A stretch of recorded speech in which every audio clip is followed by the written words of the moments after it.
नमस्कार जय जगन्नाथ। आज गोटे हार्वेस्ट टाइम वीडियो को आपण मन को स्वागत। तो चली आसती गोटे थाली नहीं कि छत उपर कि हार्वेस्ट करी आ कौ कौ परिवा परिवा रेडी होती तोलियापाई तोली। तो देखो सर्वप्रथम बैगण गचर किसी बैगण तोली आ देखो गोटे हाथ कईची और गोटे हाथ फोन धरला बेलू सुट करने ठीक से होनी।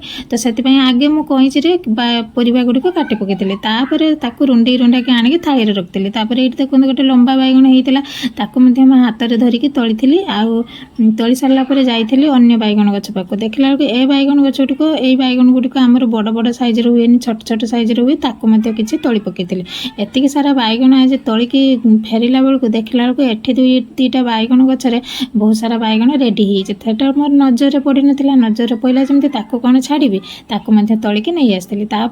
तोली सारा पर एतिक सारा बैगण लंका गछ पाकुचे लंका गचरे लंका सब लाल लाल होता तोलिकी नहीं आसती। आसिक देखला जुआणी गचरे पत्र गुड़िक एत छनछनिया होता न तोलिकी रही पारे तोलिकी नहीं आसती। एतिक सारा आज हार्वेस्ट होता। वीडियो भल लगे सब्सक्राइब करेंगे। देखा नेक्स्ट ब्लॉग रे। जय जगन्नाथ।